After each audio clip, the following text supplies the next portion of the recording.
So we are very happy. I mean, I didn't know Art first time we met today, this morning early. I've known Deidre for a long time. I think the first time I met her was in 1983. So that's when she was writing her, work on rhetoric and all that, which actually gave me a clue of how she works, because already at that time, you could see she was really rigorous and making notes, that was before, I mean, we barely had computer at that time.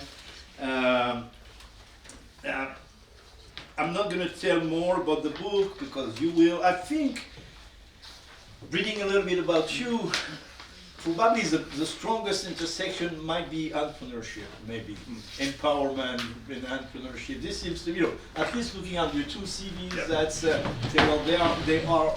all believe that entrepreneurship is really the key element. But that's my quick reading. Art is teaching economics at Samford University, at Samford College. University, sorry. Is affiliated to all the great think tanks that the US have, so is affiliated to the Independent Institute. By the way, all those think tanks have wonderful websites, so if you do read some English, you should. Is affiliated to the Mises Institute, is affiliated to FEE, the Foundation for Economic Education, he keeps doing research for the American Institute for Economic Research, and he writes often in various magazines, including Forbes, or the Liberty Fund website. That's also something you want to have a look at regularly. And what else should I say? So that's his free. He's got more books, including one that came out in 2023 or 2023 and last week. Last week. Maybe you will have an opportunity to tell us more about that. Of course, like many, I was aware and I read most, not all, of Deidre's work. When the English version of that book came out, of course I bought it, and I thought that was great because the main ideas were and when the French version came, I thought that was fantastic. That's why we wanted to have you here. So thank you for coming. Art will be speaking in English. You can ask questions in French if you want, if you feel more comfortable, and you'll tell me if you want me at the end to make a little summary of what he said, or if you already got 75–80% of what he said, I guess you won't get more but with my summary. So Art, thank you again for being here. The floor is yours. Merci, bonjour, et merci pour l'invitation. Il parlait seulement anglais, and that exhausts the limit of my knowledge of French. Not even Spanish? Jag talar nul dansk, or nul tysk. No, there's a joke that gets told from time to time. What do you call someone who knows 3 languages? Trilingual. What do you call someone who knows 2 languages? Bilingual. What do you call someone who knows 1 language? American, yes. What do you call an American who speaks French? Canadian. So yes, thank you so much for the very kind invitation. This is actually my second visit to Paris in the last 6 months. I was here with my family in November, and we loved it. And they couldn't care less that I'm here to talk about economics and books and history and whatnot. They just want to make sure that I bring back croissants. So yes, we have written, Deirdre McCloskey and I have written what I think is a decent enough book. Our collaboration actually got started when I was in graduate school at Washington University in St. Louis, where I studied with Douglas North, and got to know Deirdre then. And in about 2012 or so, we decided that we were going to write this book. And it is a great honor to see that it's been translated into French now. It's in English, it's in French, it's in Spanish, and it is in Korean. And I hope that there are more languages coming. I'm going to spend a little bit of time talking about the broad overview of what we do with this project, some things that we're doing with a project we have in progress for the Cato Institute, And I'm especially interested in people's feedback and comments and questions, and then what we can do to improve the work that we are doing. And I want to begin in France specifically to pick up on a couple of things that were just said, and that is with Fantine. So I am a very big fan of Victor Hugo's novel Les Miserables. It was lovely yesterday at Le Savant to take a picture with the Victor Hugo statue. Many Americans know, they get their knowledge of French history from having seen the Broadway musical Les Miserables. And in 2014, Red Mountain Theater Company in Birmingham, Alabama, where I live, performed Les Mis, and my wife and I went because we love the show, and we were looking at the program, and there was an advertisement for a local charity that said there are women like Fantine all over Birmingham. Women like Fantine all over Birmingham.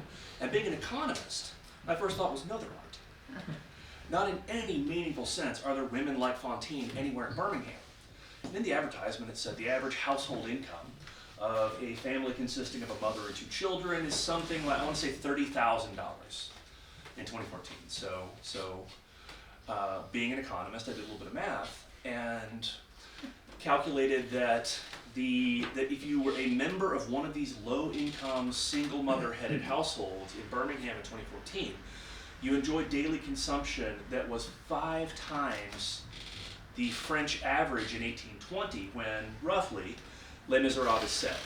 So there are no women like Fantine in Birmingham. Indeed, if anything, we have redefined poverty. We have redefined poverty so that it means something very, very different from what it did when Victor Hugo was writing. I'm going to recapitulate this with a few slides showing some of the data, again, that we talked about a moment ago. Another version of the greatest graph and the greatest chart in the world from one of the world's greatest websites, Our World in Data. For almost all of history, output per person was trivially low. And then in the middle of the 18th century or so, it started to shoot upward. It started to shoot upward, and we got to the point now where I can say, without exaggeration, that there are no poor people in the United States of America. There are people who are poorer than me. There are people who don't have what most Americans have, but relative to the broad sweep of history and relative to most of the rest of the world, virtually everyone in the United States is wealthy in at least some sense. We have a particular set of problems that I encounter regularly when I'm walking my dog in our local park. And that is, there are a decent number of homeless folks who live in our local park, but most of them have smartphones. And I wonder sometimes, like, we live in a world that is so rich that, first of all, one of the biggest health problems facing the poor is obesity and not starvation. And second, even the homeless have smartphones. So we're producing a lot more stuff. That production of a lot more stuff allows us to live a lot longer. I've got here, again, from Our World in Data, trends in life expectancy in France and a few of France's former colonial possessions, Canada, Algeria, and Haiti. And life expectancy in France and Canada track together pretty well. Obviously some very, very big dips in France during the World Wars, but life expectancy in France and Canada has roughly doubled in the last 2 centuries from about 40 to over 80 today. Someone born in France in 1816 could expect to live to be about 40. Someone born in France in 2023, 2024, 2025 can expect to be over 80. A lot of that, of course, is driven by low child mortality. And as the father of 3 who has a 16-year-old boy, a 14-year-old girl, and a 12-year-old boy, I'm always mystified when people talk about how we've lost something important. Yeah, sure, we're richer, but haven't we lost something? I think, well, okay, I haven't buried one of my children. That's something that our ancestors all got to do, but frankly, I'm willing to live with the fact that I haven't had to watch one of my children die, so that we can have things like smartphones and televisions and laptops and whatnot. Now, if you look at Algeria and Haiti, a couple of former colonial possessions, the situation is a little bit more dire Okay, the situation is a little bit more dire, but even in Algeria, a relatively poor country, life expectancy is almost 80. Even in Haiti, which is regularly called, because it is, the poorest country in the Western Hemisphere, life expectancy is over 60, where in Algeria in the 1920s, 1930s, life expectancy was about 30. In Haiti in around 1950, it was under 40. So not only have we in the West gotten richer, not only are we living longer, even those we used to dominate are living longer. And in fact, a very, very important point about the world as it exists today concerns the evolution of the distribution of income. In 1800, almost everybody lived under the international poverty line of $2 a day. Almost everyone lived under the international poverty line of $2 a day. The crowned heads of Europe, they didn't. Just about everybody else, they did. That started to change. The distribution became somewhat bimodal by the middle of the 1970s. Still, an enormous fraction of the world's population, many of them living in Asia, lived under the international poverty line. But there was the growth, at least the beginnings of kind of a global middle class. Then that really started to accelerate after liberalizations in China in the late 1970s and in India in the early 1990s. And now, relatively few people live on less than $2 a day, and the global income distribution is much more bell curve shaped. We have now a global middle class. We have a global bourgeoisie. It was reported a few years ago that for the first time in history, more than half the people in the world live at what we call middle class standards. Now in the United States, we are regularly hearing that the middle class is being hollowed out, that we're losing the middle class. Indeed, this is one of the things that is driving Trumpism, the notion that the middle class is being hollowed out. But we're losing the middle class in the United States, not because Elon Musk has gotten very, very rich and everybody else is now much poorer. We're losing the middle class because everybody's moving into the upper class. We could redefine middle class. To mean something very, very different from what it used to. But the reason we don't have as large a middle class in the United States in 2025 as we had in 1965 is the fact that what we would call middle class in 1965 is what we call poor today. What we call upper class in the late 1960s is average today. We are super duper wealthy, and here we have what I would argue is kind of the greatest story never told. One that my students find hard to believe, because again, the cliche that many people believe is that the rich have gotten richer and the poor have gotten poorer.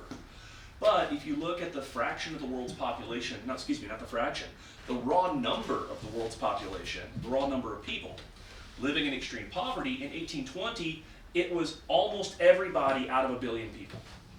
1 billion people in the world, 950 million of them lived in extreme poverty. Today, over 8 billion people in the world, okay, this graph cuts off about 10 years ago, but there are over 8 billion people in the world, and less than half a billion of them are living in extreme poverty. And of course, any decent person is going to say that 500 million people living in extreme poverty is 500 million too many, but 500 million out of 8 billion is much better than 950 million out of 1 billion. And indeed, we see that the raw number of people has fallen since roughly the time that I was born in 1979, which corresponds with the large-scale liberalizations that started happening in China.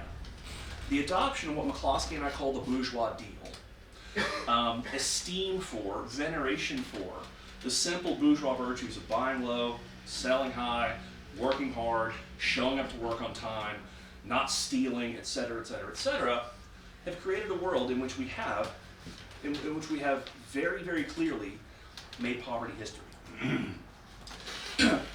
What have we done? What have we done? What do we have the scope to do? Well, this I think is an interesting piece of data, and this is the hours of video uploaded to YouTube every minute as of February 2022. YouTube is one of the great communication platforms of the last 2 decades. Much of what goes on YouTube is absolute garbage, but a lot of what goes on YouTube is not. You have great courses, great performances, lectures like this one, all sorts of wonderful opportunities to learn on YouTube. In June of 2007, people uploaded 6 hours of video to YouTube every minute. As of June 2022, it was 500 hours of video every minute, so that you could spend an entire work year doing nothing but watching YouTube videos and only get through what is uploaded in 4 minutes. Our capacity, our ability, our opportunities to flourish and learn and grow are unlike anything that the world has ever seen before. So I mentioned my children, age 16, 14, and 12, and they have grown up on YouTube. Several years ago, my youngest was regaling me or telling me some certain facts about something called a stonefish. I said, oh, this is interesting. I had no idea. I didn't know this about the stonefish. And he said, yeah, Dad, you should watch videos. Then you'd know stuff. I was like, thank you. Thank you, yes, I will do that. I will start watching videos, okay? Now granted, not everything he watches on YouTube is of the quality of videos about stonefish, but he makes better use of it, and my kids make better use of it than a lot of people. What got us here? What got us here? Well, a few things. What McCloskey and I do in the book, and what we're extending in some other work that we're doing now, is an analysis and evaluation of different theses for how the West grew rich. And there are many theses that are flat out wrong, many theses that are sort of right, and combined they don't do the explanatory work. So we have a set of very bad things that have sometimes been put forward or advanced as explanations for how the West grew rich. We have a set of very good things that are sometimes advanced as explanations for how the West grew rich. The bad things, slavery, imperialism, colonialism specifically, did not contribute to modern prosperity, and if anything, held it back. And the good things, transportation, free trade, science, technology, education, all of which I love and think we should have more of, explain a bit of this great enrichment, but they don't explain the whole thing. We would be fine, we would still have been greatly enriched without railroads. We would have still been greatly enriched without free trade, even, right? Without the move to free trade. We would still have been greatly enriched had schooling not advanced as rapidly.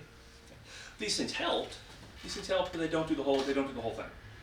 What I want to focus on for the next few minutes is the slavery, imperialism, and colonialism story, because that's one that's popular in the US and popular too in Europe. I know that there's a reckoning of sorts where people are arguing that Europeans and European descendants have something to apologize for because we grew rich by enslaving others. And it turns out that's really not the case. If we consider slavery specifically, we can look at a very precise hypothesis put forth by Karl Marx, who wrote, and I quote, "Direct slavery is just as much the pivot of bourgeois industry as machinery, credits, etc. Without slavery, you have no cotton. Without cotton, you have no modern industry. It is slavery that gave the colonies their value. It is the colonies that created world trade, and it is world trade that is a precondition of large-scale industry." So there is that entire worldview encapsulated in a single quote from Karl Marx, where he argues specifically that it is slavery that gave us cotton. It is cotton that gave us modern industry. It's slavery that made the colonies valuable. And it's valuable colonies that created world trade. That then is the precondition for modern industrialization. So our riches today are simply soaked in blood. Well, Marx's argument has several very important and consequential problems with it. First, having to do with what he says about the relationship between slavery and cotton. This is a graph of U.S. cotton production from 1790 to 1900, and of course it cratered during the American Civil War, but it's only a few years after the war, by the early 1870s, that American cotton production has recovered its pre-Civil War levels, and this without slavery. So yeah, sure, we're producing a lot of cotton with slavery. Slavery's abolished, but yet we continue producing a lot of cotton. We continue producing a lot of cotton. And indeed, the historian Sven Beckert, in his History of Cotton, has explained that even in the pre-Columbian New World, cotton production was considerable. And again, even this without industrialized European-style, American-style chattel slavery. Nonetheless, a lot of people who buy into this thesis that we are rich because of cotton and because of slavery and things like that are misled by what seems to be a very large magnitude, but what really kind of isn't. When I read histories of capitalism, arguing that slavery and imperialism and colonialism are at the roots of modern prosperity, I'll regularly read that cotton exports were the biggest export from the United States. Cotton was America's leading export. Cotton was America's leading export. Cotton was America's leading export, and therefore, it was super duper important to industrialization. However, when we compare it to something, it turns out it's really not that big. So this is a graph, actually several years ago I had my students reproduce this using the original data from some work by the economic historians Alan Olmsted and Paul Rohde. And the blue line is U.S. cotton exports as a fraction of U.S. merchandise exports. And certainly it grew from 1801 through the 19th century. And in the years leading up to the Civil War, yeah, cotton was about half of U.S. exports. Okay. And that's a lot. Okay. Cotton was about half of U.S. exports. But exports were small as a fraction of U.S. output. I'll say that again. Exports were small as a fraction of U.S. output. The orange line is U.S. merchandise exports as a fraction of GDP, which never even gets close to 10%. And then the gray line is U.S. cotton exports as a fraction of GDP. So U.S. cotton exports might have been 3, maybe 4, maybe even 5% of U.S. GDP, but that's still very, very, very small. That's still very, very small. Indeed, you could have completely cut off the cotton trade entirely. You could have completely cut off the cotton trade entirely, and the U.S. economy would have been poorer, certainly, but it wouldn't have collapsed completely. So the thesis that cotton does the work, that slave-produced cotton is what underlies industrialization, has a lot of very serious problems when we take it to the data. There's a lot of very serious problems when we take it to the data. One of those, importantly, is the fact that cotton wasn't a particularly large crop in the United States compared to the things that we consume domestically.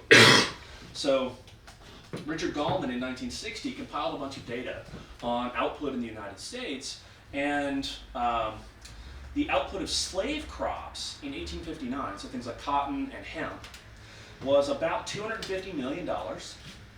This was 85%-ish, though, of what we produce, of the value that was of output in beef and dairy, and about 85% of the value of pork that was produced. So the King Cotton story doesn't really work. The King Cotton story doesn't really work because the value of slave-produced crops was lower than the value of beef and dairy, was lower than the value of pork. And if you can't tell a good story for why it was not king cattle, why we're not telling stories about cattle-led industrialization or bacon-led industrialization, then you probably can't tell a really good story about slave cotton-led industrialization.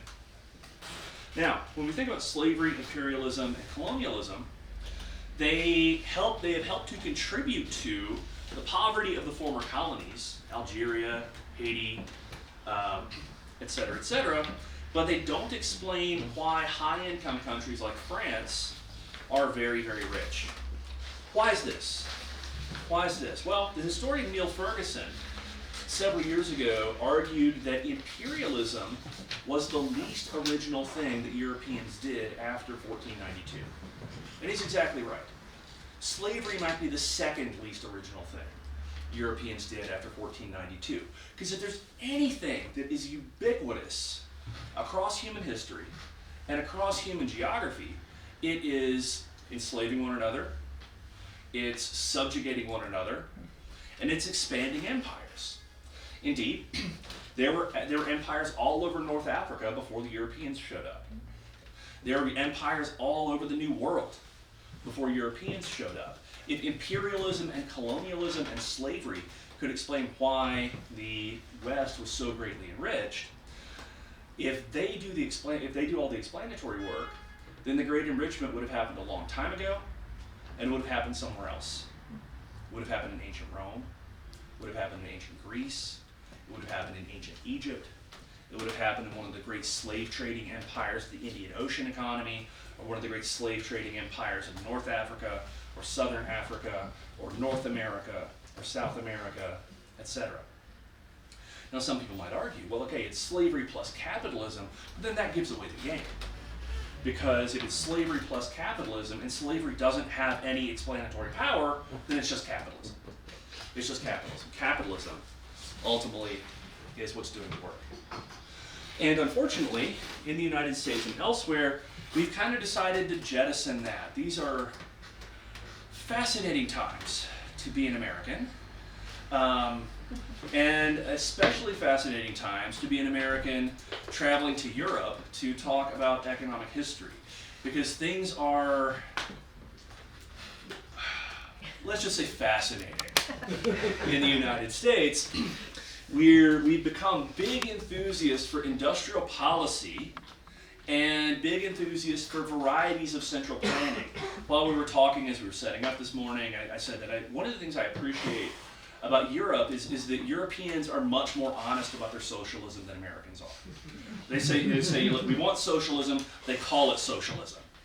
In the United States, we want socialism, but we call it making America great again. Okay, it's 6 of one, half a dozen of the other. And industrial policy, it is argued, is one of the things that made America great originally.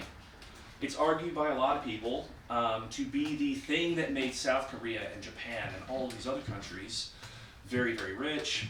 But again, historically, it doesn't really work. States are notoriously bad at picking winners. States are notoriously bad at picking winners. One of the best examples of one we talk about is that collaboration between the British and French governments, the Concorde, which was a technological marvel, but which is now one with Nineveh and Tyre, because it was technologically cool, but economically it just didn't really seem to make a whole lot of sense. And then of course central planning, as we all know, doesn't work, because without private ownership of the means of production, and without prices, therefore without profits and losses, you can't tell whether you're choosing wisely or choosing wastefully. Despite that, we're embracing the notion in the United States that we can centrally plan the global economy and centrally plan global trade networks and centrally plan the jobs that people should have, with the great irony being that our grandparents worked in the cotton fields and worked in the mines and worked in factories so that we wouldn't have to. And now we're making policy saying, it would be much better if we worked in the cotton fields and worked in the mines and worked in the factories like our grandparents did. Parenthetically, one of the best descriptions I've seen of what's happening right now in the US is MAGA Maoism.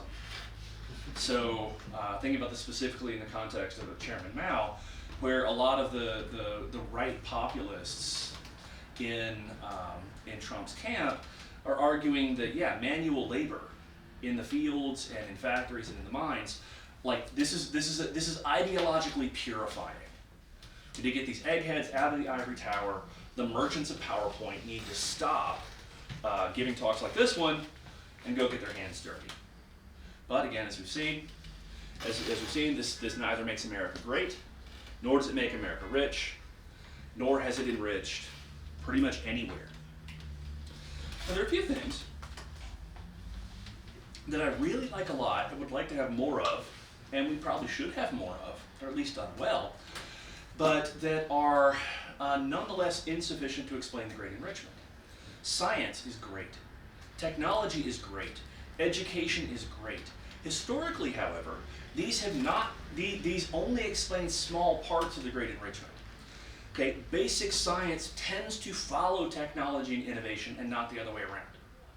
Being in France is fantastic because the bread here is unbelievable. The croissants are unbelievable. The French have been baking bread, and human beings have been baking bread for far longer than we've known how the chemistry of bread making actually works. You can go to any bar in France and get a good cocktail, and the likelihood that the person behind the counter has a degree in chemistry is pretty low.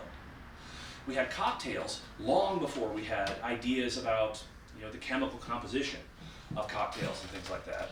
The way it's typically worked is we figured out, hey, here's a cool thing, and then only later figured out how it works scientifically. Okay. So science and technology are great. We should definitely have more of them, but they don't explain the great enrichment. Moreover, neither does education, which, as an educator and someone who cares a lot about the world of ideas, this kind of hurts to say. Because, again, I love education. I love ideas. I think we should have more and better education. But a lot of education, we might argue, is producing not public goods, but public bads. And a lot of education, moreover, is also diverting resources out of production and into consumption for the purposes of pushing people into careers that may not even exist. So we're probably misallocating a lot of our educational resources by sending, again in the United States, everyone to college to get a degree in something, regardless of how useful it is, when in fact there are a lot of people who would probably be a lot happier if they were to choose not to go to college and instead get a job in the trades, becoming electricians, plumbers, construction workers, or what have you. Why?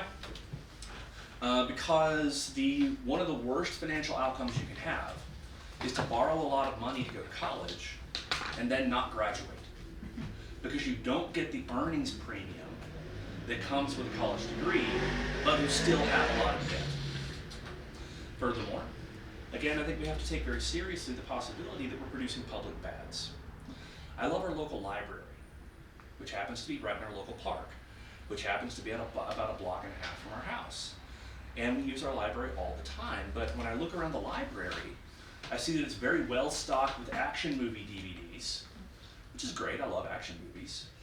It's also well stocked with what are basically pornographic romance novels, which frankly I don't have much use for. And I'm led to wonder when I look around at our local library, what market failure is being fixed here by providing salacious reading material and amusement. It's stuff that you can get at any bookstore in town, stuff you can get at we used to have video rental places, but stuff you can stream on Netflix or Hulu or anything for veritable pennies a month. I think we kind of oversell the role of education in long-run economic growth. Transportation and free trade. Like I said a little bit ago, these are nice to have. They're nice to have, but they're not sufficient.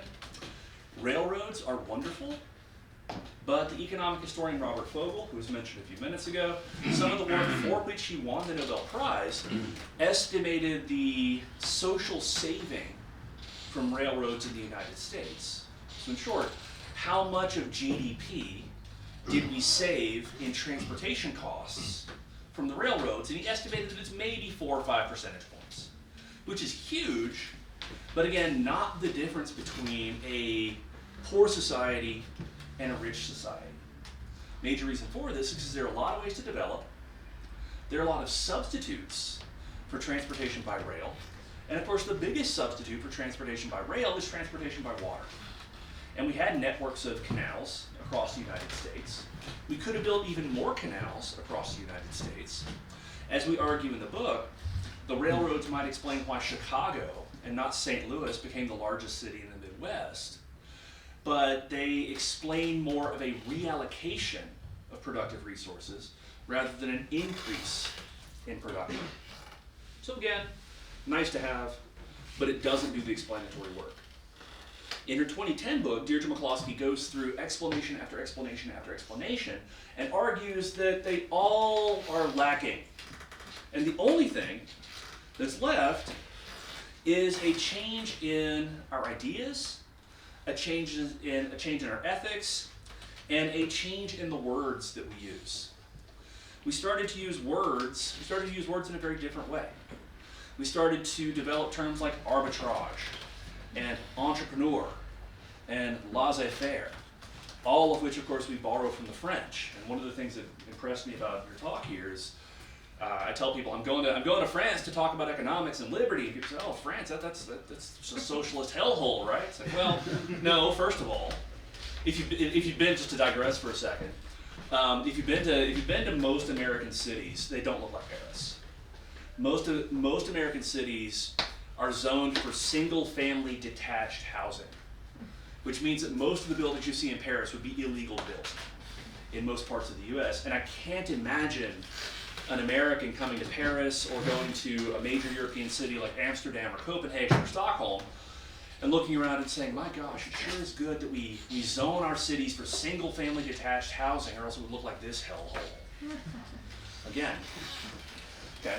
But first of all, there are a lot of ways in which France and Denmark and other places are free market paradises compared to the U.S. One of which has to do with land use regulation. But then second, as we talked about a few minutes ago, France is of course the home to a long and distinguished liberal tradition. A long and distinguished liberal tradition that gave us some of the language of business. Gave us some of the language of business that became some of the language of day-to-day life. Part of the intellectual evolution comes from the fact that now everybody wants to be a disruptor. Maybe the word doesn't have as much currency as it did just a few years ago, but that was the cool kid word. A few years ago, everybody wanted to be a disruptor. They want to disrupt an industry. Because that's the sort of thing that gets you on the cover of Fortune or Forbes, or gets you billions of dollars in venture capital funding. In short, we embraced an ideology of better, and importantly, an ideology of better where better was subject to market tests.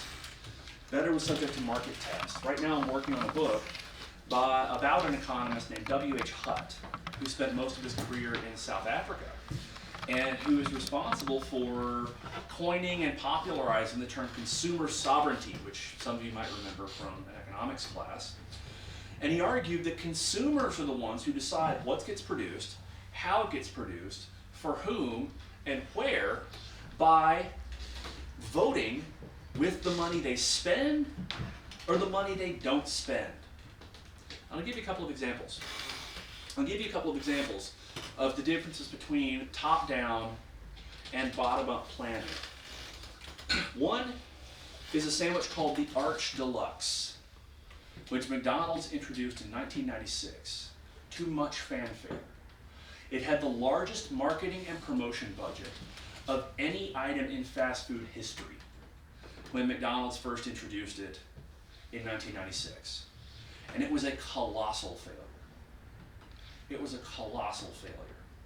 No amount of marketing, no amount of distribution, no amount of promotion was going to make people vote with their money for the Arch Deluxe when they could have gone to Burger King or gotten something else on the McDonald's menu. The Arch Deluxe died a quiet death, and McDonald's stepped back from the market for premium sandwiches. This is an idea that someone, presumably in the upper levels of McDonald's leadership, had. He said, we should create this sandwich, we should introduce a premium burger, and that will make us an enormous amount of money, and then it didn't. Conversely, another item on the McDonald's menu is the filet of fish. And the filet of fish, it bubbled from the bottom up. There's a guy named Lou Groen who operated a McDonald's in a heavily Catholic neighborhood in Cincinnati, Ohio. And he noticed, because it is a heavily Catholic neighborhood where people observed traditional Catholic foodways and dietary restrictions, that obviously he wasn't selling burgers on Fridays. So he thought, okay, I gotta come up with something I can sell on Fridays. And Ray Kroc, who had bought McDonald's from the McDonald's brothers and took it global, said, okay, I've got an idea for something called the hula burger. It'll be a slice of pineapple and cheese on a bun. And then Groen said, well, okay, yeah, but what do Catholics eat on Fridays? They eat fish. How about we make a fish sandwich? Let's fry a piece of cod and put it in a bun with some cheese and some tartar sauce. And a legend was born. And now the Filet-O-Fish sandwich is on virtually every McDonald's menu around the world. It was an example of an innovation that bubbled up from the bottom, that was tested in markets, and that worked, where the centrally planned, and centrally planned is in giant quotation marks here, but the centrally planned Arch Deluxe and Hula Burger ultimately failed miserably. Okay. Again, there's been an evolution in rhetoric, an evolution in language, and again, the language of business has become in many ways the language of life. And again, we have this in part emerging from a very broad and very long tradition in France in the 17th century, 18th century, 19th century. Richard Cantillon, we talked about it again a moment ago, through Frederick Bastiat, there was a rhetorical change and a rhetorical shift where people came to value and came to understand and came to embrace the simple virtues and simple practices of buying low and selling high. Business became something that was respectable. Business became something that people did. Business became something that 25% of our undergraduates at Samford University study with the approval of most of the people around them who say, oh yeah, you should get a degree in accounting. Become an accountant, that's wise, that's prudent. A lot of what we talk about is business. A lot of what we talk about is buying low, selling high. A lot of what we talk about is commerce. See the copy of the Financial Times here?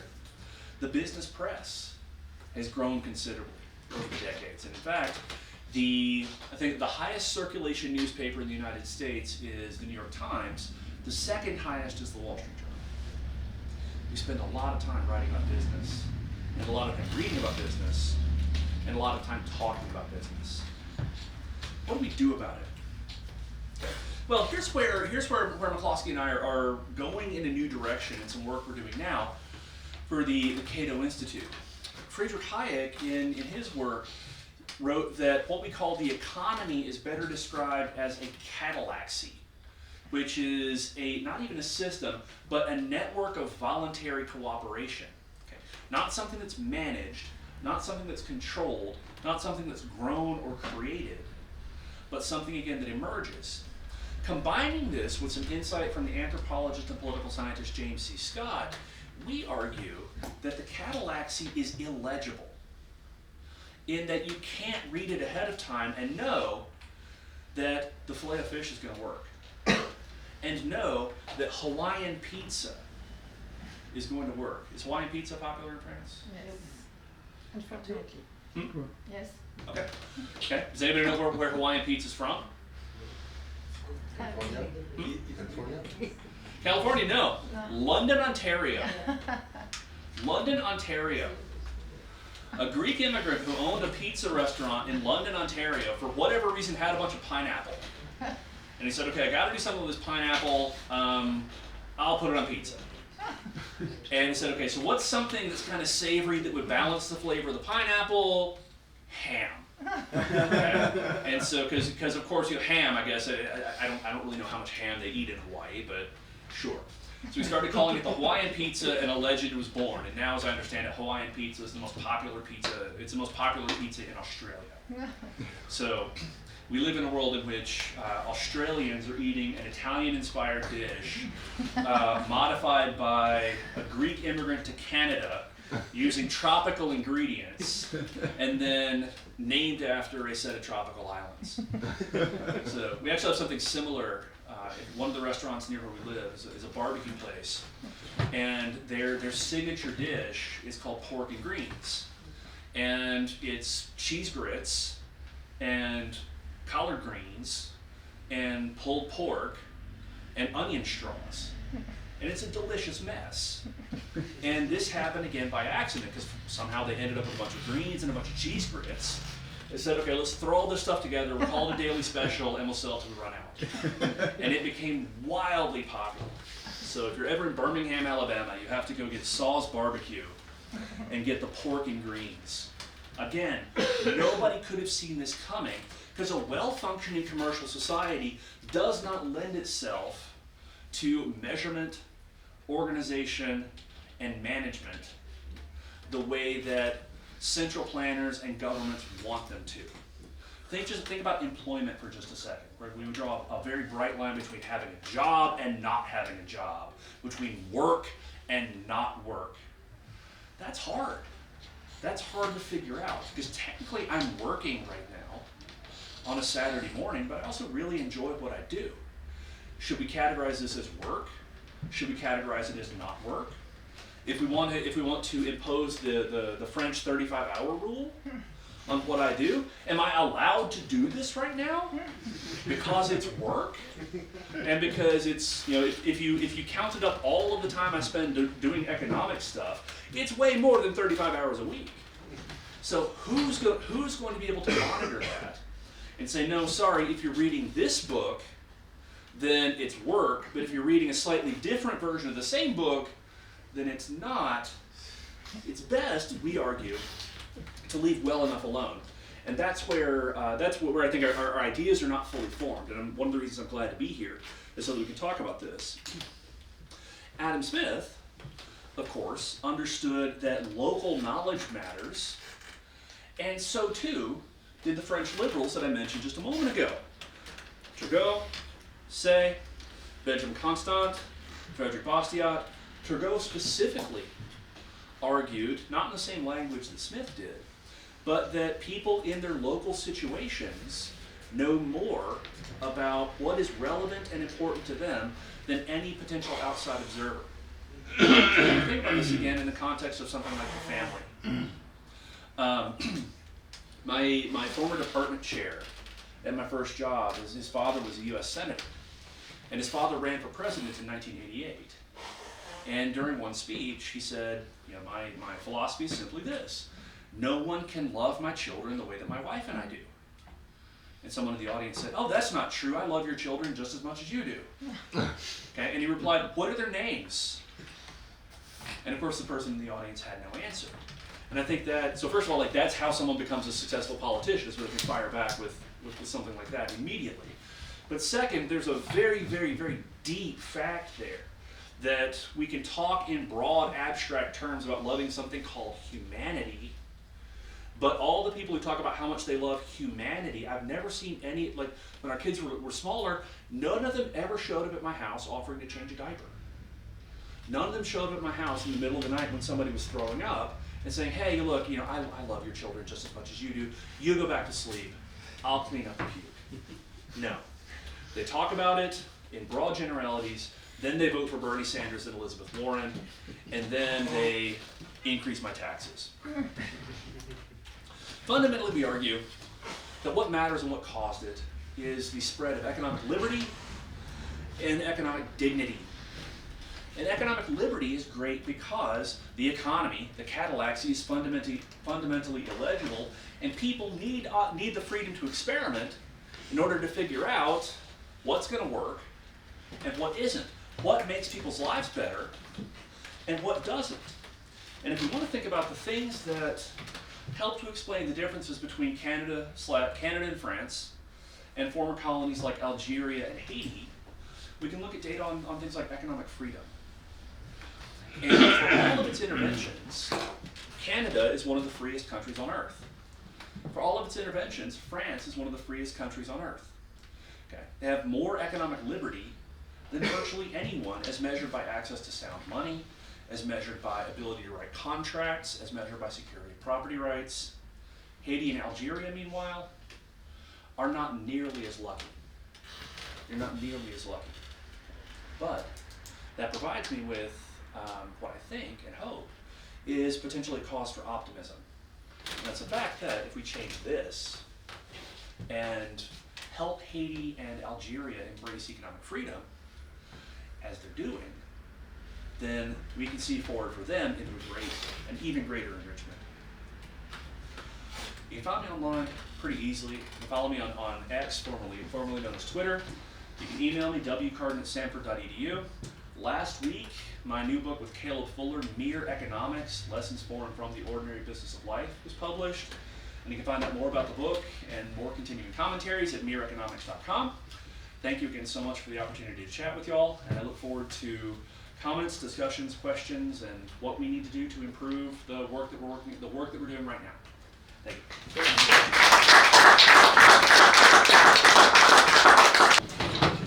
Bon, eh bien nous avons une bonne heure devant nous pour profiter de la présence de Hart.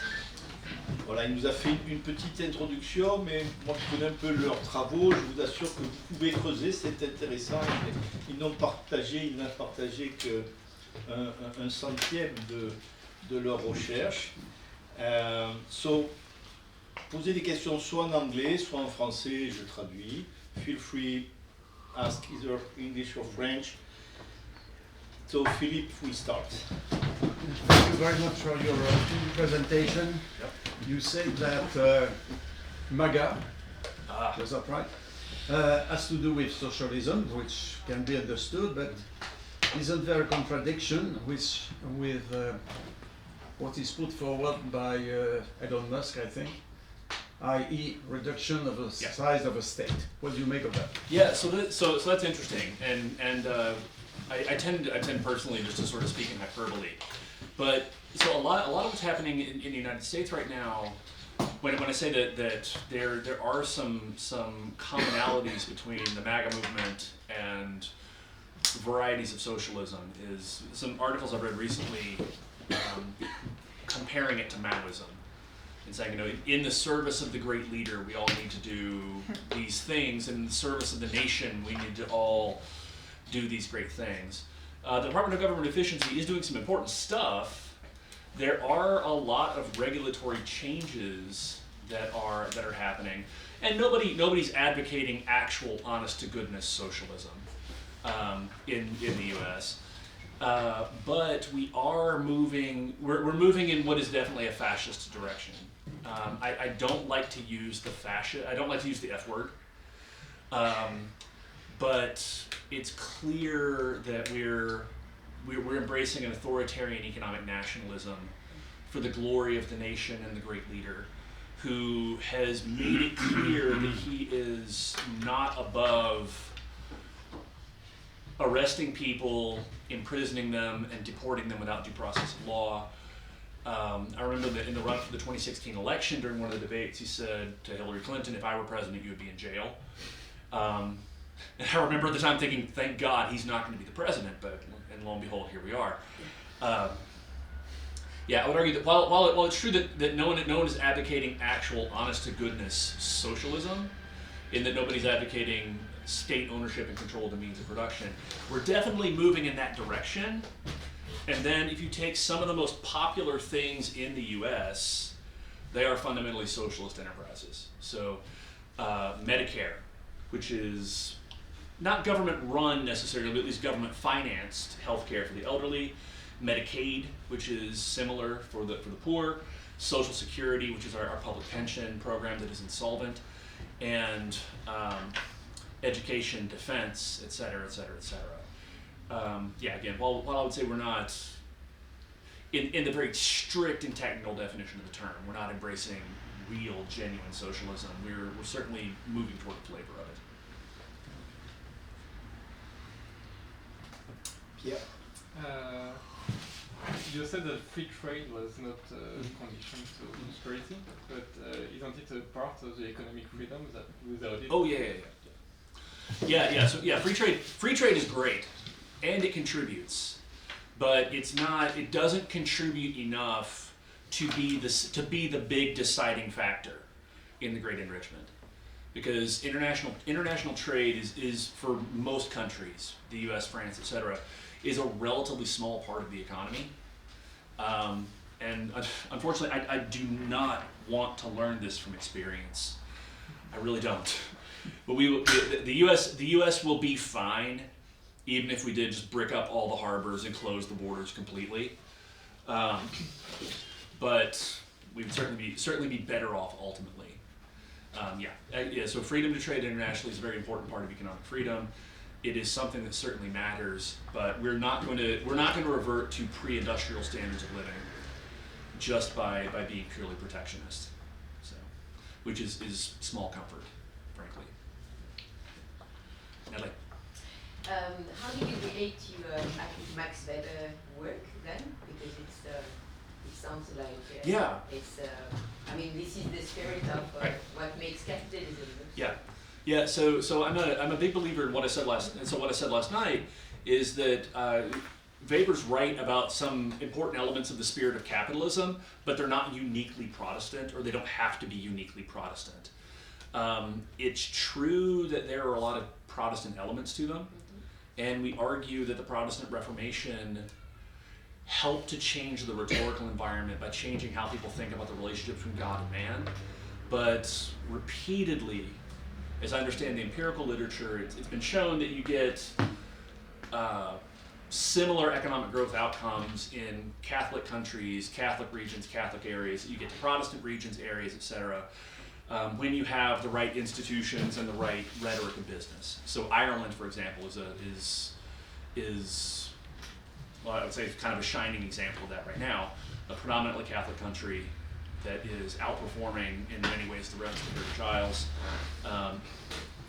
Would France self-describe as being a Catholic country, at least historically? Not historically. Historically, okay. Yes.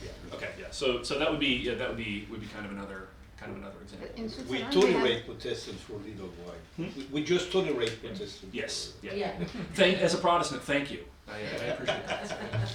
in Switzerland, we have kept both religions, and there is no, I don't know how to say, superposition between the welfare of the land, we call it a canton, and the religion. It's the concurrence between the languages, the religions, the mentality that provokes the welfare. Yeah. So I think Weber's right about many elements of the spirit of capitalism: working hard, saving, etc. And in the U.S., we work a lot. But again, I don't think that has to be uniquely. That doesn't have to be uniquely Protestant. So in fact, we're seeing this, and we make this point in the book a little bit. Countries that have adopted elements of the bourgeois deal without adopting Protestantism have done just fine. Hindu India, Japan, China, places with sort of non-Western, sort of non-European, non-monotheistic religions. Islamic countries, for example, the smaller ones in particular, where they've adopted a lot of kind of bourgeois business practices. Muslims in the United States, Muslims in France. And if I continue the argument, so if it's so how do you also said that education again contributes, but it's not the essence. Yeah. So how do you explain the process of diffusion? It's just Yeah. So there's there. no trend. The rhetoric goes because it's just based on the business. That rhetoric spread out, or. Yeah, so there are a few things going on there. One, so Joel Mokyr, who was mentioned a few minutes ago, he argues that the elites really matter a lot.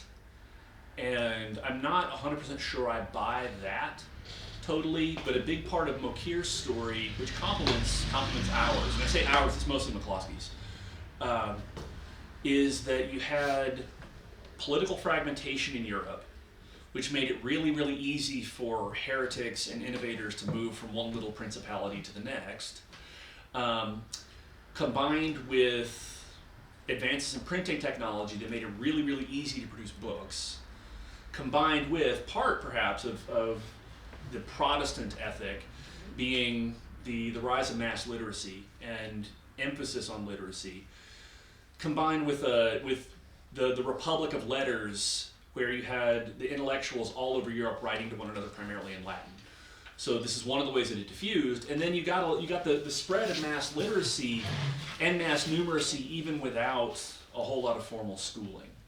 So virtually everybody, I forget the exact data, but so E.G. West in his book Education in the State explains how mass literacy had pretty much already happened before schools showed up. One of the things that I want to dig into a little bit more has been the role of the school in creating a nation.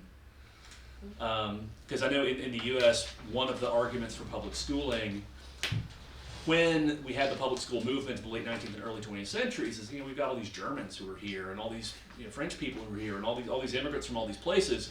We have to make sure they quit being so damn German. So let's put them in these schools where they're going to learn how to be American. Could be related to the French with the Yeah. concept of Republican school, no? Yes. Yes. Yeah. It's similar. Okay. Yeah. So you had. Well, it's funny because the standard argument you hear in the U.S. from people who are skeptical of immigration is that, well, people don't want to assimilate. You go to the Chinese part of town and all the newspapers are in Chinese and the restaurant signage is in Chinese. You go to a Mexican restaurant and there's like a local Mexican newspaper. Oh no, it's like, well, 125 years ago the largest circulation newspaper in St. Louis was in German. So so the assimilation claim has been. It's been around for a very long time. Well, I don't know how to put the question, but I mean, you talk about the bourgeois deal, and it seems to me we have a kind of eggs and kitchen situation because then you say concretely what was that deal? Then you think about I don't know what maybe a deal inside the medieval cities, or maybe when was that deal? And then you mentioned the fragmentation and people moving, and then of course you think about the Netherlands. I mean that we're probably, if we put aside the cities, it seems to me that's where all began in the Netherlands, which is surely I think mostly Protestant country at that time, but maybe more importantly open. So my point is that the institution of freedom was there and attract people. So the deal was, you're welcome, basically. Right, yeah. And then I was wondering then what all the movement of the 17th century in England, the Bill of Rights, John Locke, the levelers. I mean, so that wasn't really a deal. It was trying to make the eggs and chicken as institution evolves, you've got deals, but then of course people go there because there is some institution of freedom already. So it's hard to disentangle, what that deal was, or now we can have a little bit like in statistics, wherever they accepted the bourgeois deal, it went better. Yeah. But that does not give us the direction. But maybe it was. Yeah, so that's fascinating because that's actually a source of disagreement between McCloskey and myself. Is on the role and importance of institutions, and I'm right, and she I think is not, because if you've read her bourgeois trilogy, she criticizes Doug North and his arguments for institutions. And as I mentioned earlier, I was a student of North in 20 years ago. And in one early version of the manuscript, or one early version of our book, I'm describing some of the stuff from her other books. I say, this is how North describes institutions as informal norms. Like, this is 6 of one, half a dozen of the other. As I was and am very much the junior partner in the collaboration, it was not a hill I wanted to die on. And who knows? Maybe in a few years I'll write a critique of McCloskey and Carden 2020. Here's the devastating things that the book gets wrong. One of them being thinking too McCloskey-ish about institutions. But institutions, we do argue, and Deirdre does agree, that things like property rights and the rule of law and whatnot, these are necessary but not sufficient conditions. It's kind of like she uses what I think is a very, very useful analogy. It's like explaining fire by the presence of oxygen. It's like, okay, so you have to have oxygen in order to have fire, but you also have to have kindling, and you gotta have something, you have to strike a match. And we argue that the shift in rhetoric and the shift in ideas and ethics that embraced business as an honorable thing to do is a big part of what really set innovation going. I didn't realize until I was preparing for this trip that the oldest chamber of commerce in the world is in Marseille. So I've been thinking, like, I kind of as we do more of this, like, think about, okay, what's the diffusion of chambers of commerce? The oldest continuously operating business school is in Paris, and the oldest business school is founded in Lisbon, but it doesn't exist anymore. But yeah, the oldest. I was thinking, I didn't know much about the history of business schools, and I just assumed that Wharton or something in the U.S. was the. But I think yes. Yeah, it's in Marseille, the oldest business school. No. Paris is the oldest business school. No. No. No, I think that's not what Wikipedia said. Yeah, I don't think so. I think it's Rouen, the one I worked with. Okay. Well. Yeah. It's in 1873. Okay. Because we celebrated, so this is the reason. Okay. But I think it is the oldest. And maybe there is others, but I think Paris one is after. It's not, but mine is 1873. Okay. All right, I'll have to check on that. Yeah. Yeah, I will check, but I didn't. I really thought that HEC was after. This is the reason. So I'm not arguing. No. Yeah, but maybe it was. They just convinced us in Rouen that we were the oldest. Well, but again, though, this is when we think about the diffusion of the ideas and then the creation of a culture that embraces business. And again, the tensions between sort of allegedly anti-bourgeois France and bourgeois U.S. Well, you have the oldest business schools, the oldest chambers of commerce, and these were all here before they were ever in the U.S. And then another thing we want to look into is the rise of the business press. I haven't collected systematic data yet on circulation of specifically business publications and business newspapers, but I would argue that the amount of space in papers like the New York Times devoted to business, and then the circulation of specifically business publications like the Financial Times, like the Wall Street Journal, like the Economist, these are part and parcel of what we're talking about with this sort of great revaluation. But very quickly, to bring it full circle, property rights are necessary, but they're not sufficient. So you're not going to destroy private property and still have a great revaluation and a bourgeois deal. Well, just one small point before my question. When you compare the Sunday press, for example, in France, in the UK, you have a very big difference in the size of what is devoted to business. Okay. Sunday Times versus Journal du Dimanche. It has nothing to do. Okay. Well, my question, you mentioned in your speech, you mentioned education, saying that it is a follower rather than an initiator of economic progress. These days there is a lot of talk about the deterioration of the performance of the education sector, not only in France. It has to do with young people, it has to do with the capacities of a population regarding numeracy, literacy, etc. And on top of that, the OECD has recently released a paper which relates the capacity of a population with the labor productivity gains and things like that, and the results are impressive. So what do you make of this deterioration of education performance? Is it important or not? Yeah, I think it's the sort of thing I think that is important but not decisive. And one thing I want us to be more careful about, and here I'm thinking specifically about the U.S., but this is true everywhere, is the extent to which we're producing public goods as opposed to public bads. So the standard economist definition of a public good is something that's non-rivalrous in consumption, and it's very difficult or impossible to exclude non-payers. A public bad is also non-rivalrous in consumption, and it's difficult to avoid paying for it. The National Endowment for Humanities in the U.S. has subsidized a lot of research that is frankly garbage. Some of which I've been involved in a bit of a controversy over in the last eight years or so. Where it's not at all clear to me that U.S. labor productivity would fall if we got rid of the National Endowment for Humanities. One of the big controversies of the Trump administration, and I want to give Trump credit for a few things.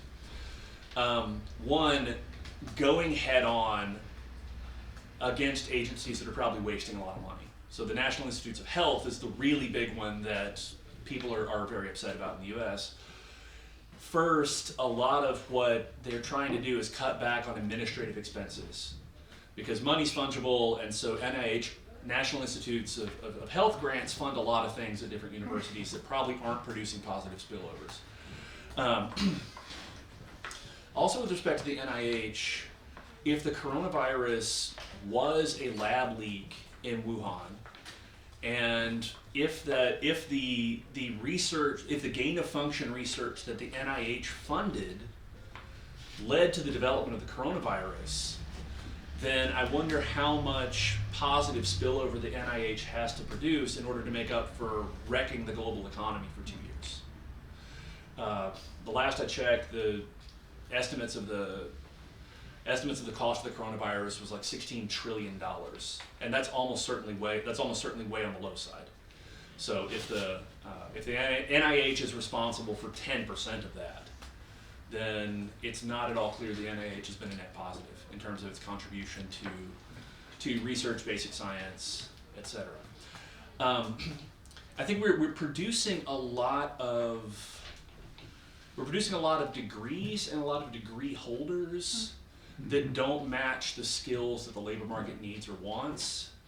And we're also, in the race to increase enrollment in the US, are enrolling and accommodating a lot of students who, the coarse way to say it is they don't need to be in college. The non-coarse way to say it is that college is not the best use of their talents. We have a lot, I teach a decent number of students at Samford who excel in all sorts of different things, but they're just, college is just not one of them. They're all going to be millionaires by the time they're 30, doing something brilliant, but higher education is just not their thing. And I don't think we serve those students well by saying that you're somehow less than human or somehow less than fully formed if you don't have a college degree. And I think we're also misallocating resources if we're insisting that these kids spend 40 years of their life doing something they hate for a degree they're never going to use, just so they can step into the family business or whatever else they were going to do and then go ahead and make them millions. So, as for kids these years too, I do wonder about AI and the effects of AI. I'm very much a techno-optimist, but I have noticed certainly that the number of people who can't do basic arithmetic without a calculator it concerns me, because it's not just a computational problem. It's at a very fundamental level not knowing what you're doing.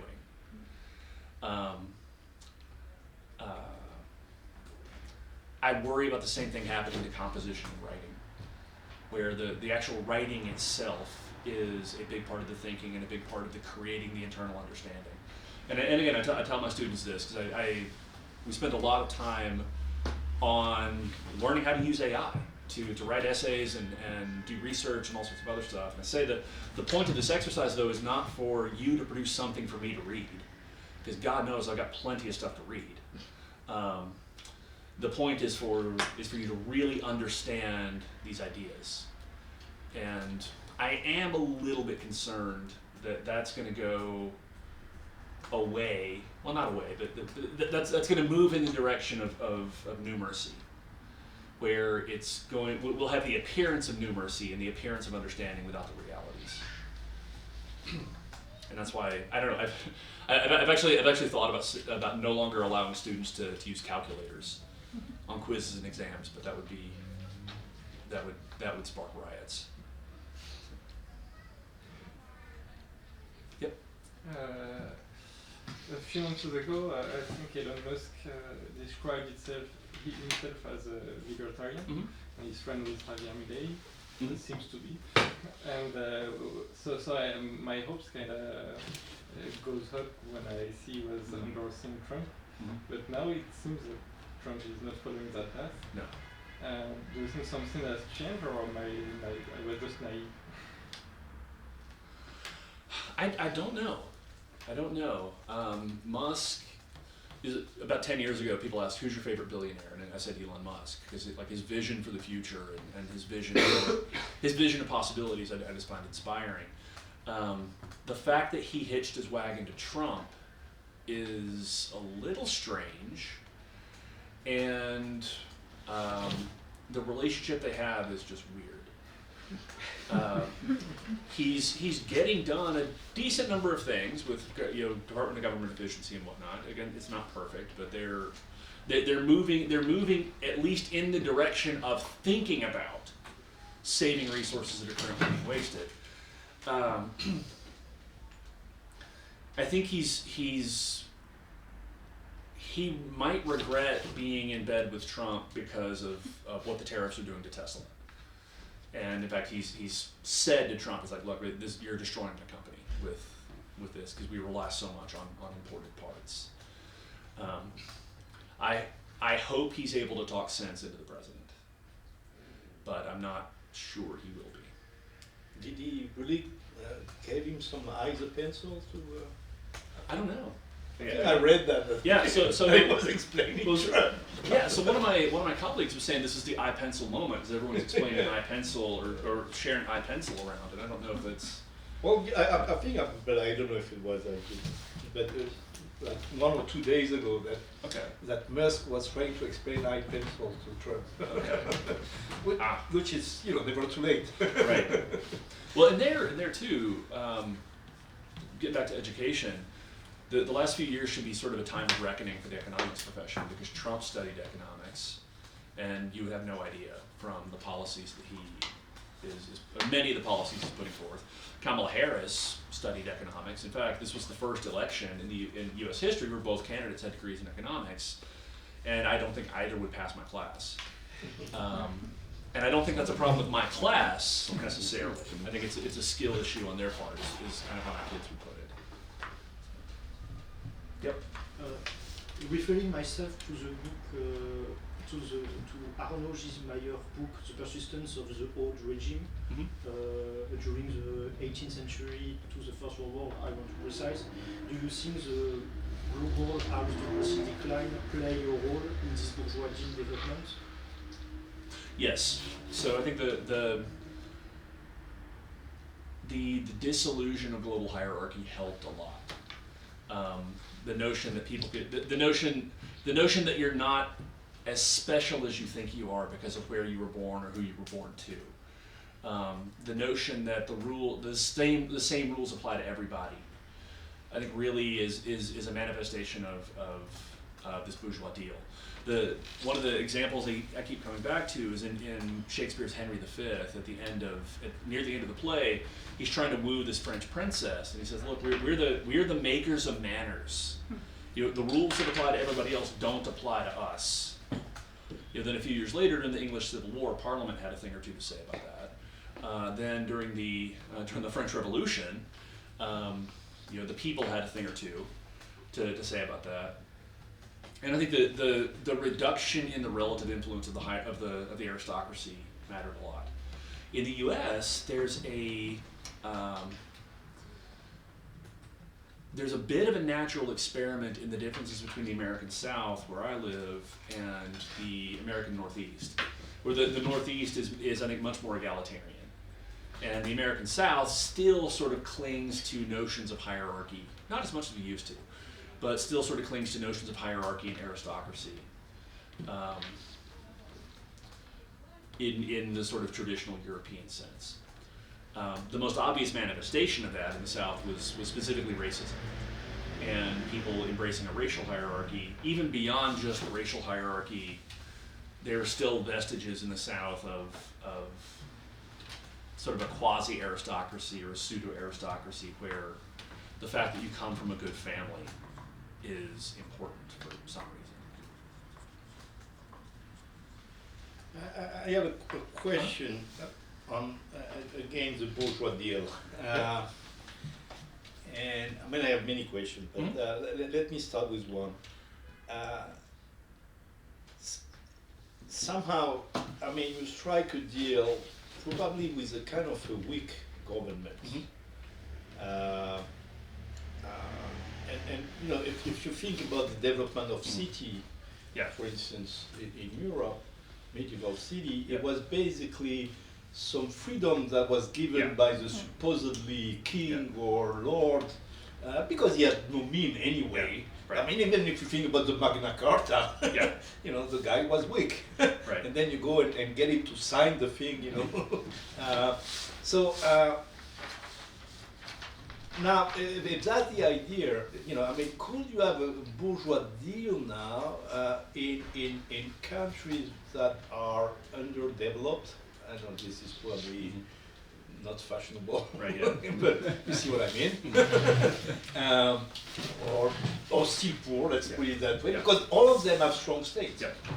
And so here, you know, striking a bourgeois deal with them is probably something more difficult. And so does that mean that there, I don't know, maybe we were lucky in the West that you know, that there were those, you know, pockets of weak governments that makes those bourgeois deals feasible, and so, you know, that's part of the fragmentation point that Samokir makes, and that we build on a little bit, is the fragmentation of Europe into a million different tiny political units where intellectuals and innovators could move from one place to the other without too much difficulty, help to reinforce it. One of my favorite parts of our book is, and I don't know how much you know about the history of Star Wars, but after the first Star Wars movie came out, it was a huge hit, and then they rushed to create something called the Star Wars Holiday Special, which was just an atrocious, utter abomination. And for a long time, George Lucas tried to destroy every copy of it he could find. He tried to destroy every copy of the Star Wars Holiday Special he could find. Then in a world of YouTube and Vimeo and video sharing platforms, you just can't do that. So anybody who wants to watch the Star Wars Holiday Special can find it, and you should not. You should not. Like, it's not even so bad that it's good. It's so bad that it's bad. I started watching it with my kids and my dad one evening. I said, I'm just not going to do this.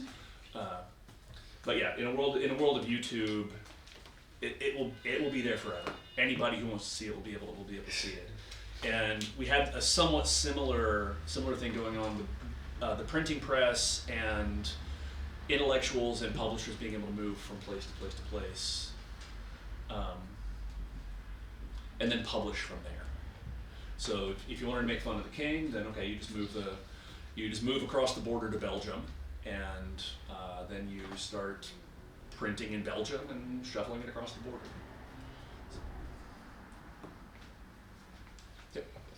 So first, I need to amend myself because we were not the oldest, but it's indeed ESCP, not HEC. This is the reason I was confused. The other one. We were still second. Indeed. Oh, okay. Because ESCP is 1819, thanks to my friend who sent me the ranking. And I was about to Google it myself because to check because. Maybe my school wanted to make some propaganda, but yeah. And I have a real other question. It's about Asia, because Asia. Since I'm teaching some of classes that are more on Asia-oriented economic development, it is true that you have. It's harder to find the same kind of fragmentation as Europe because you have indeed all the example of Asian development. You have the free market. At some point, you have experiment of markets. But still, you have that strong central government that at some point make a choice that is the choice that apparently made the success of the export-oriented development. So I have a hard time, as a free market, to try to reconcile. So I'm glad because I can show the students that indeed you have to have markets to have that because it is common across Asia, but you still have that strong government. Yeah, so you have strong and authoritarian states. Exactly, yeah. So there is a debate in the development literature on state capacity. Exactly. Which I think that Brian Kaplan was right that should have ended during the coronavirus pandemic because again, states that can basically put the entire country on house arrest, that's a pretty strong state. Among the reasons why we didn't get the deal in Asia was exactly this point, large, non-fragmented political entities, and in the case of the Chinese specifically, the fact that they turned the guns inward, and instead of setting sail and becoming, and inaugurating their own exploration, they turned the guns inward and worked on consolidating and creating a specific and very, very localized Chinese empire. They would have been one of the great colonial powers had they set out to do so. Yes. The bourgeoisie exists because the bourgeoisie exists, and it exists because they fought against aristocracy, or in order to fight, you have to think. You have to be a rebel in your mind, or I don't know, believe in something else. So, in Asia, maybe there is a respect for the traditional system, or I don't know. Maybe it's something philosophical before being a real. Asian countries. Well, at the same time Meiji Japan and then Japan again, and the Asian Tigers after World War II. Rejected a lot of that, at least enough to get long-run economic growth. But the sort of stultified, rigid hierarchy. I'm thinking specifically of imperial China with the sort of upper class of gentlemen scholars who pass the imperial exams and then just sort of sit around ordering people around. These are the kinds of things that help to create stagnation and stasis for a very, very long time. Of course, Americans. No one likes heretics. No one likes people who are saying what we believe to be the wrong things. Now the manifestation of that in the U.S. is cracking down on misinformation, which I wonder how many of my friends on the left are enthusiastic about state control of misinformation now that Donald Trump is the arbiter of what counts as misinformation. But we've been able to resist that enough to keep a more or less free flow of ideas, and in particular a free flow of commercial ideas that made us rich and that again are continuing to enrich the world. I know one of the things you mentioned too was protectionism and the argument that no country is industrialized without protectionism. Well, countries have been engaging with protectionism a lot. There's also a lot of countries that didn't industrialize that had protectionism. So it's not at all clear to me that the causal arrow runs from protection to economic development. And I think we run into an issue of what's been referred to sometimes as the halo effect. So if you read business books, thinking specifically of In Search of Excellence in the 80s, and then Good to Great, which I guess came out about 20 years ago. These are perfect examples of sampling on the dependent variable, where they're looking and say, okay, look at all these successful companies. Here are the things they had in common. Therefore, if you do these things, you too will be successful. It's like, well, the Asian Tigers, what did they have in common? Well, they were all protectionist. Britain, France, the US, etc. in the 19th century, fairly protectionist.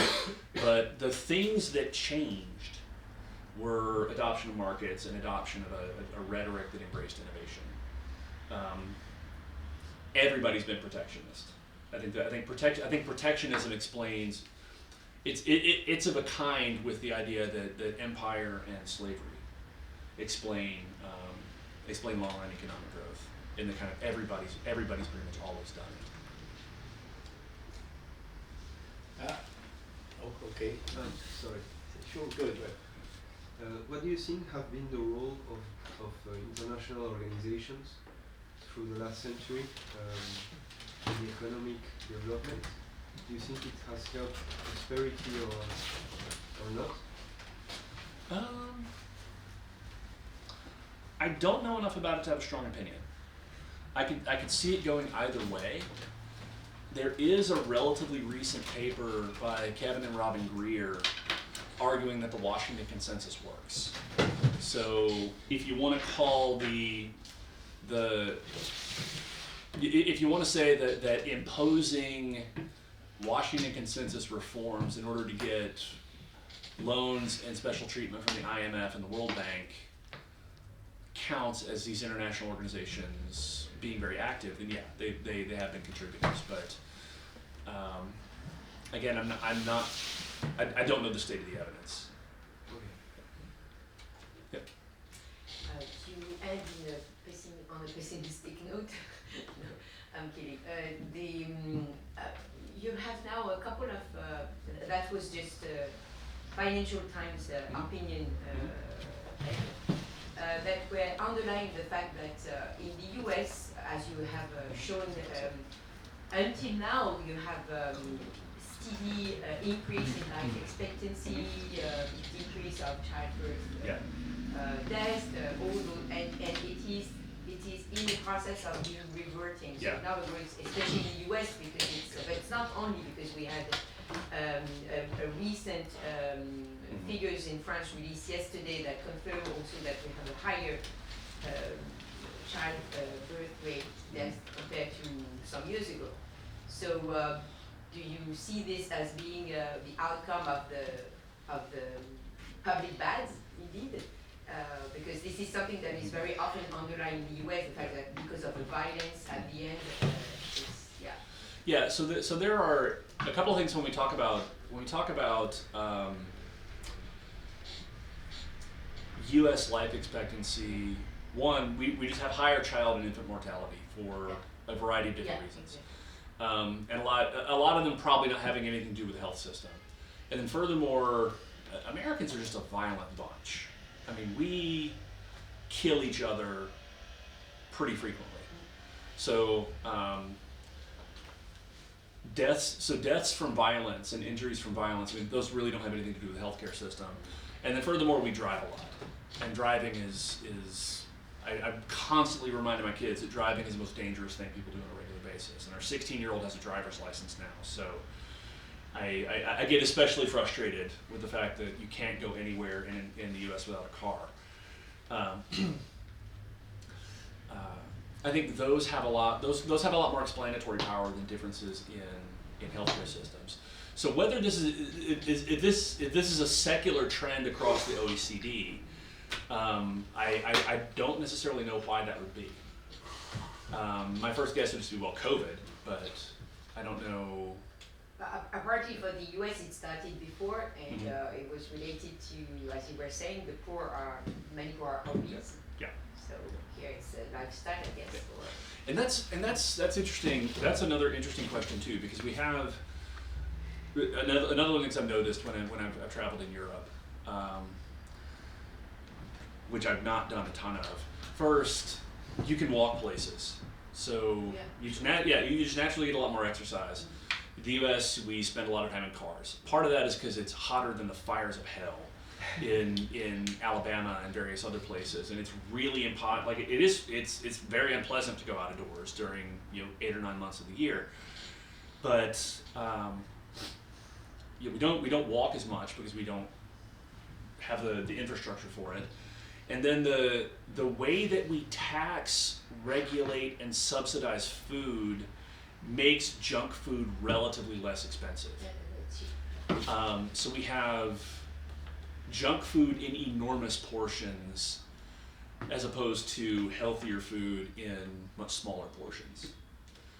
In fact, while we were here in November, I started trying to figure out like what's the relative price of a salad in terms of ice cream foregone in the U.S. versus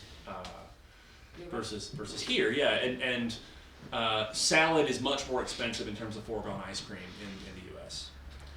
As for the poor and obesity, another one of the things I mentioned last night is a lot of the evidence that I've seen is suggesting that that's a demand side problem and not a supply side problem. Yeah. So we talked about McDonald's. McDonald's has tried again and again and again and again and again to sell salads. In fact, when I was little, my go-to order at McDonald's was a filet of fish and a side salad. Now it's grease and fries, but they've tried repeatedly and they've never succeeded. Yeah, and you're right, because it's the other way in Europe. McDonald's succeeded because they have put salad on the side. Yeah. And because the offer has nothing to do with the menu indeed my children is the opposite. When they go to the US, they're just like, well, you just have fries. Right, yeah. Because there is no other alternative. Yeah. And you can see, and because you know that it's one of the most successful market, France is the biggest McDonald's market. Really? Yeah, we are, it's part of the contradiction of France. Oh, okay. Yeah, we are McDonald's first market. Yes. Yeah, it's a long time, so it's not new. So after in Europe, we are the first market, first European market. Huh. Yeah, since a long time, and I think it's because of the price. It's not expensive to compare to the alternatives. So that actually speaks to something that goes a little bit beyond kind of economic liberty, but just also thinking about having a liberal worldview. I don't think we take seriously enough the fact that people have agency. And one of the major controversies in the US is the spread of what are called dollar stores. So just very, very cheap little stores where you can they sell a lot of junk food and they sell a lot of low quality merchandise. But you can, if you want to, eat healthy shopping exclusively at dollar stores. You're going to get a lot of salt and a lot of sodium, but you can get frozen foods. You can get frozen vegetables. You can get canned vegetables, things that are nutritionally identical to the fresher stuff. So again, it's not because the opportunity is not there, it's that people aren't taking the opportunity. And then the hard thing I've been thinking about as well, and I mentioned this again last night, when I think about the homeless guys in the park near our house, they are surrounded by, and we are surrounded by, church ministries and government agencies and offices that are offering free healthcare and job training and literacy classes and food and just a whole huge laundry list of public services. So I have to wonder, like, at what point do we just have to say that homelessness in Birmingham, Alabama is a lifestyle choice? Like you have chosen that you would rather do that than say any of a number of other things. They are saying also that it's in the US you have a lot of mental issues. Oh yeah. It's the reason for homelessness. Right. Yeah. But even then, we also offer a lot of sort of free mental health counseling. Not, I don't know how much of it runs through the government, but this is one of the things in a lot of these private organizations around Avondale Park. They offer free mental health counseling and mental health screening and things like that. Sorry, go ahead. Just a small question. You have mentioned, I think you have mentioned that, not you, I don't remember, that it's not slavery or colonialism that made the Europeans rich and the Americans, because everybody had that, but it hasn't occurred before. But if I'm not wrong, in all empires there were kind of bourgeoisie or trade people who were making business. Yeah. So there was a form of capitalism at that time also. So what's the difference? Actually, what is maybe industrialization or no? So trade is ancient, and this again is another point that we make in the book, that we've always had trade, we've always had traders. The earliest writing is commercial accounting, and the earliest numeracy is commercial accounting. What we're arguing is that the major difference is not whether this was happening, but whether people thought it was okay or whether people thought it was essentially a form of witchcraft. Here again, if we think about Shakespeare, The Merchant of Venice has his only really bourgeois character, and the bourgeois character is the bad guy. It's only been relatively recently that innovating, entrepreneurship, going into business has been seen as not just ethically acceptable, but in fact praiseworthy. Mm-hmm. So there was a bourgeoisie. It was tolerated to a certain extent. It came to be not just tolerated, but in some cases celebrated in the last couple of centuries. So again, with something like the development of a rhetoric and an ethic that embraces and celebrates people trying new things. This is also so. There's one example that we use in the book. The Emperor Theophilus of Byzantium sees this beautiful ship come in, and he says, "Oh wow, what's that?" He says, "Well, your wife owns it." And he says, "What? I'm the ruler of an empire, and you're going to make me a ship's captain?" So he ordered the ship burned. So we should destroy the ship because commerce is so beneath my dignity. And the sort of courtiers at the time thought this was a great idea. So yeah, long story short, we have had bourgeoisies and commerce and whatnot. The major ethical change. So is a big part actually of the ethical acceptance change of the fact to have a bourgeois culture, a trend that made this big switch. Yeah. Yeah. So we think about one of the reasons, for better or for worse, one of the reasons why Donald Trump is popular is he's seen as a successful businessman, and that would not have Who been. was he, by the way? Because we also heard that he got bankrupt many times. Yeah, well, I know he's a millionaire. Right. Oh yeah. Yeah. No. I heard the two stories. So I know. Yeah. It's an honest question. Yeah. Man. Oh yeah. Whether Trump is in fact actually a good businessman or not. I mean, he's a billionaire, so he did something right. He also did a lot of things very, very wrong. I'm not sure how you go broke running a casino, but which apparently I don't know a ton about Trump's business history, but there's at least the perception that Trump is a successful businessman. Ross Perot, who ran for president in the 1990s, was a very successful business person, and that was a mark in his favor rather than a mark against him. So we say things like we should run the government more like a business in the U.S. Maybe that's not such a great idea, but again, these ideas have much more currency than they would have had historically. Okay. Sorry. Yeah. I've got again question around that bourgeois deal. One maybe goes back to what Lisa was saying, like the philosophy. I mean, the change in philosophy. I mean, the way we usually try to understand the growth of the West. Mm-hmm. Usually we go back all the way to somewhere second part of the Middle Ages. Yes.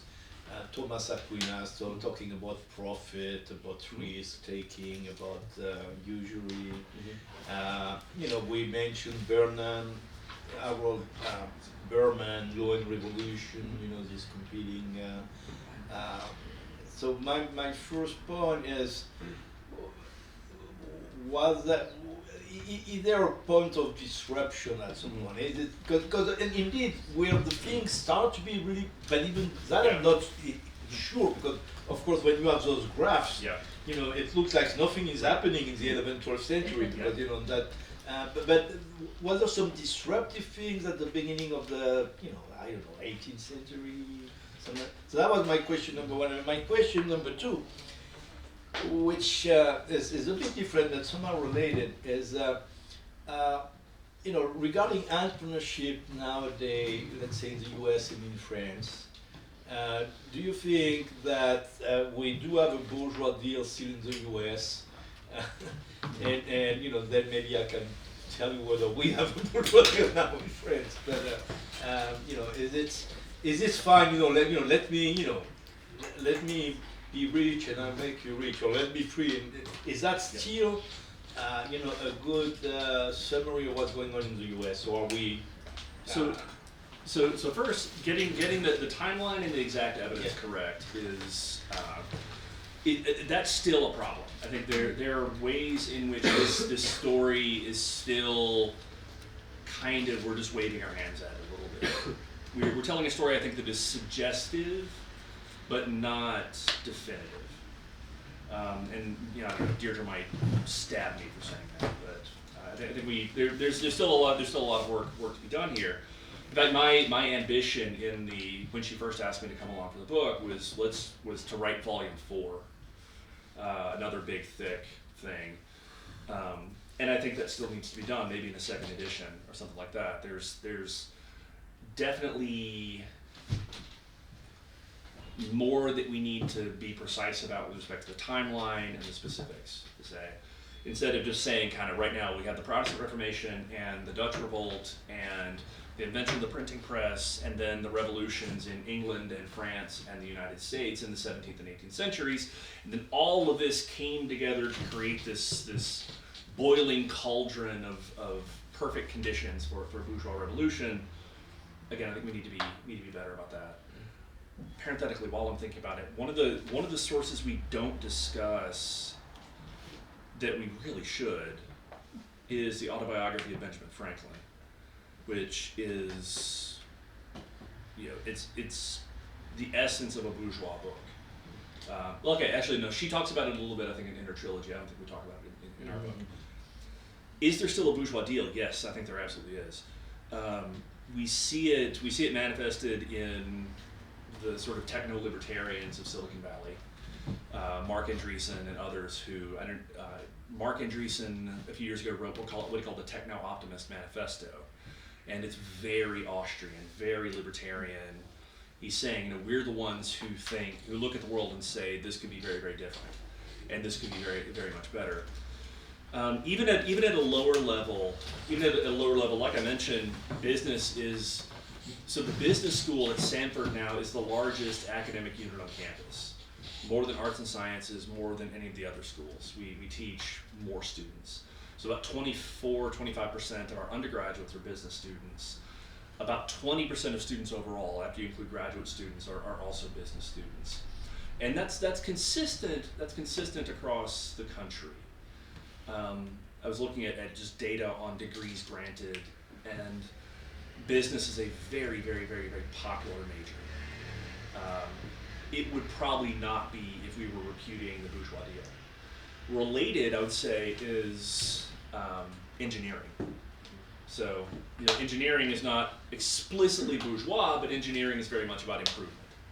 So that continues. The fact that so many of our students major in business, or they minor in business, and the story I hear regularly is a student's parents say, you should major in business because you'll get a job. You should major in business because you'll get a job. You should major in business because you'll get a job. There's a rhetoric of bourgeois prudence that is sort of the default thing that we identify with practical wisdom. So yeah, I think it's still there. From the advertising I see around France, around Paris, it seems like there's still a bourgeois deal in Paris as well. But I'll defer to your local knowledge. Is there still a bourgeois deal in France, or has it been repealed? Well, I don't know. On top of I will say it depends if you listen indeed to what people do, or to what you hear on radio and TV. There is a lot of bashing about people making money in France. Yeah.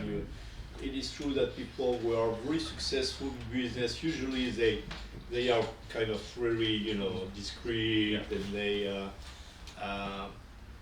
but that doesn't mean that people don't value business in their family life or in their the rhetoric is still largely against business.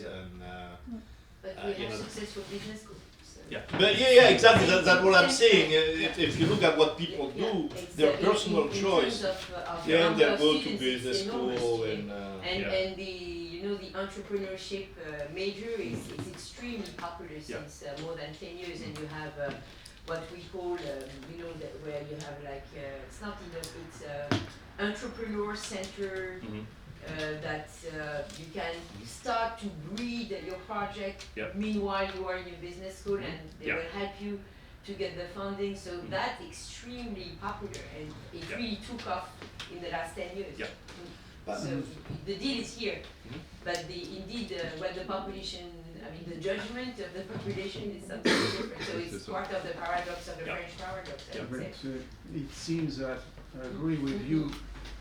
Leave a nuance. I don't know the word in English. I'm not. It's a nuance in English. Yeah, it's the same because I used to be part-time in London, but that was long ago. It was said that in France you had as many students in psychology as in the rest of Europe. And now that we see that in every street corner you have a so-called business school, which is also good. I don't know, there is a. It's like money printing with a diplomas, Yeah. And I teach with small children, and they dream being state employees very early. It's coming in their mind with the discussions with their parents, and yes. But their parents put them in business school. Not all parents. No, but many of the population of the business school. I can assure you that many of the students of the business school come from parents that are teachers. There is a lot. Yes. Teachers know. So they know. So they put their children at business school because they know they will perform better. Listening to that conversation, I was curious. What is the proportion of people coming from the business world at the Congress? I think it's pretty much all lawyers.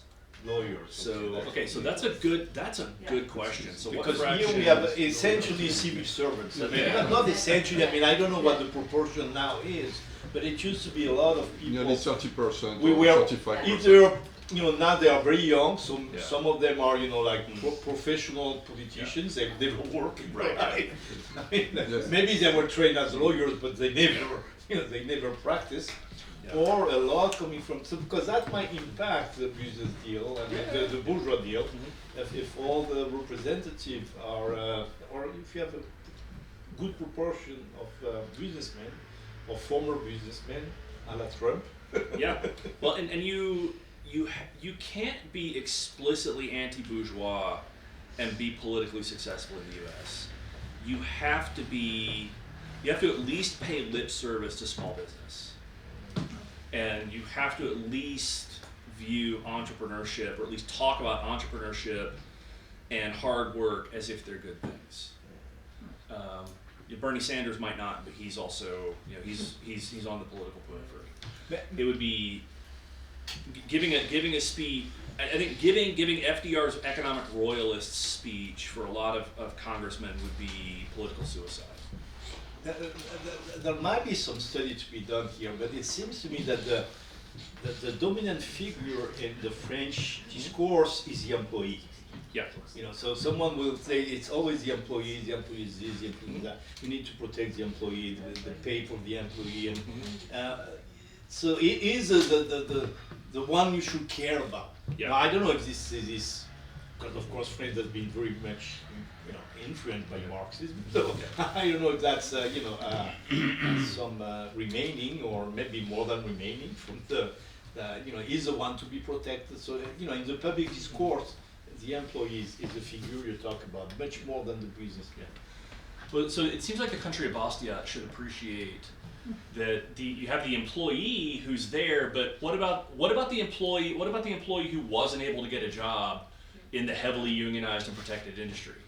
William Graham Sumner has a great essay on the forgotten man that speaks to this to a certain amount, or to a certain extent. And I talk to my students about it. When I talk to so I'm going to talk to legislators in about 2 weeks about these kinds of things. When I talk to local business leaders, what I keep trying to push people to do is to stop asking the business community, how do you feel about this piece of legislation? What do you need? Talk to the people who tried to start a business and failed because of regulatory barriers or land use regulations or whatever. Several years ago, my wife tried to start a business making fermented foods, so like kimchi and whatnot. And she applied for a business license, and they said, okay, if you want to make anything that's ingestible, you have to get the approval of the health department. Okay. So she went to the health department and said, hey, I want to make kimchi. And they said, okay, well, what's kimchi? It's like no one at the health department even knew what the product was. They didn't have a category. This gets to the legibility point I made earlier. They didn't have a category for fermented foods. There was nothing in the rules and regulations that would make fermented foods even a possibility in Alabama. And to make it work, she would have had to be at the health department every single day. And she just decided it wasn't worth it. So I think talking to her is much more insightful about business conditions in the U.S. than talking to somebody who was able to make it. I'm going to make a note here. Kimchi is illegible.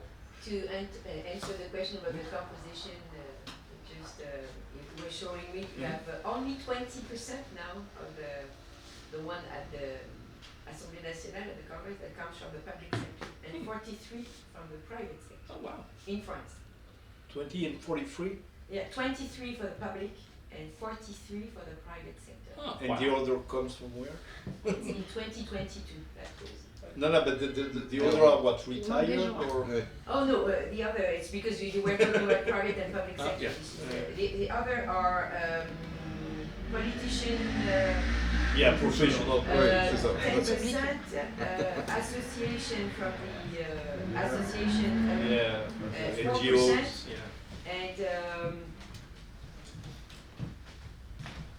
and public, again, politician, but from the public sector, another 12%. So you have politician from the public sector, politician from the private sector, so it's 10 and 10. Public servant, 23, and 43% private sector.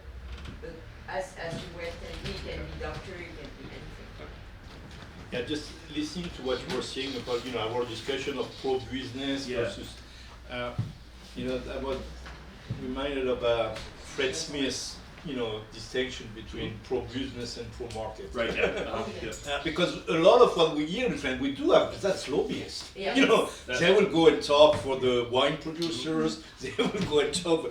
This is pure lobbyist. Oh yeah. Now, yeah. it means you talk about business, but usually, like recently, with Trump, so they are all on the radio and they try to defend their business. But it's more, I would not. That's not what I would call the bourgeois deal. Right, yeah. That's what I would call lobbyism. Yes. And so you try to. So that's. Yeah, and that's absolutely right. I find that at least in terms of the service component of my job, when I do have to go out and give talks in the community or whatever about economic conditions and business forecasting and whatnot, there are. I don't know, maybe my job in life is to say deeply unpopular things and to try to make them sound as good as possible, but I'm always the one who has to sort of rain on the parade and say, well, no, maybe we shouldn't have handed $250 million to Mercedes to get them to build a factory in Tuscaloosa. That was very low return on investment, and for whatever reason they keep inviting me back. I don't know. Okay. Well, I think we're going to stop it here, but not totally. We can go on with some drink now and snacks. Thank you a lot. It was a great moment.